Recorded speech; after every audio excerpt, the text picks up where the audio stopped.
THERESA May plunged Britain into an international relations crisis today when she pointed the finger at Vladimir Putin's Russia for poisoning ex-spy Sergei Skripal and his daughter. The PM said it was highly likely that Russia was responsible for the act against Sergei Skripal using a nerve agent called novichok. She told MPs in the Commons, "It is now clear that Skripal was poisoned with a military-grade nerve agent of a type developed by Russia.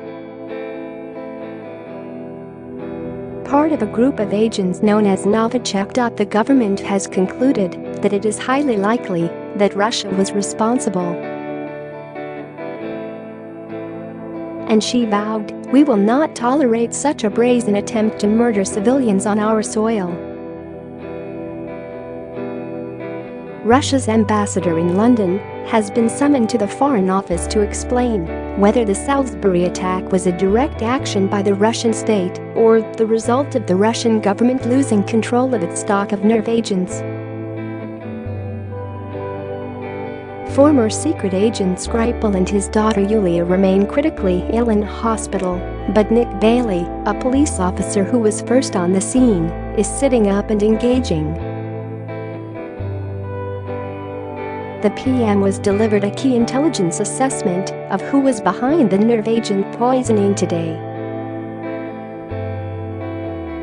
She summoned an emergency meeting of her National Security Council at 11 a.m. to decide on the scale of Britain's retaliation.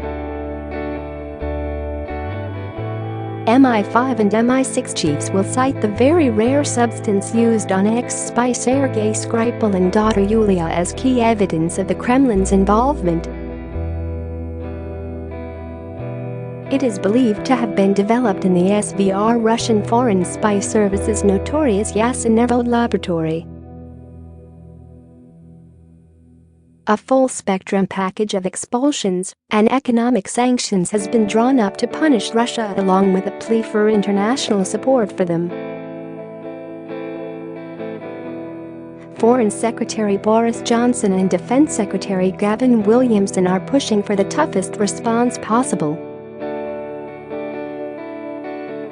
The pair want military reinforcements to be sent to Eastern Europe and provocative exercises by Royal Navy ships in the Black Sea.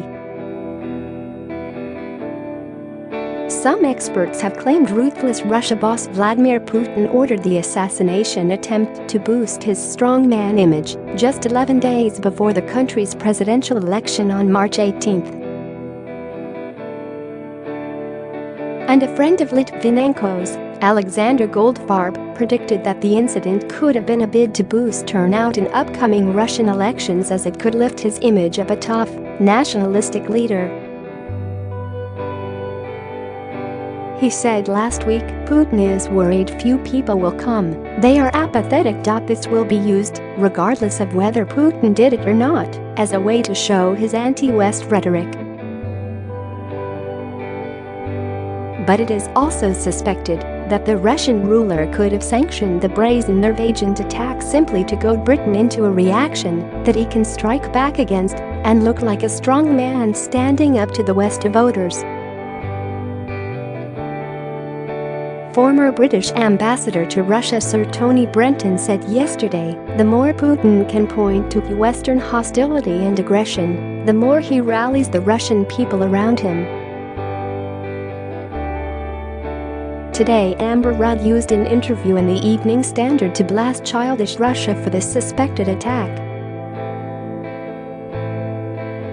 And she revealed that the cases of 4 other mysterious deaths linked to Russia could be reopened now. Ms. Rudd said there was a plan in place already. Does Vladimir Putin have to sign off foreign killings? But does President Putin actually have the power to order targeted killings? Experts have said that under new Russian laws, President Putin has unprecedented powers to permit foreign killings abroad if the person is accused of extremism or terrorism. Laws which were introduced in 2006 mean that the Russian president has the power to use the country's armed forces and special services outside of its borders to combat threats. Experts have said that the law could be used as an excuse for the Sergei Skripal poisoning. Natasha Kurt, a Russia specialist at King's College, London, told Euronews that, if as the law says, that anyone can be targeted who is designated as an enemy danger to the Russian state within or without Russia, then someone like Skripal could be targeted. Other countries like the UK and the US allow the use of military and special forces abroad to combat external threats. But other experts disagreed. John Russell, Emeritus Professor of Russian and Security Studies at the University of Bradford, said it was highly unlikely. And legal experts William Simons and Mikhail Antonov told Euronews the alleged poisoning in Salisbury would not fit the case of a counter-terrorist operation under RF Russian Federation law. British financier Bill Browder told The Times Today he did not believe that an attempt to kill a former spy would have been made without Putin knowing. And it was revealed that President Putin issued an order for a passenger airliner to be shot down after he was told it could be carrying a bomb and heading for Russia. In a new documentary film called Putin, he said, "I told them, act according to the plan."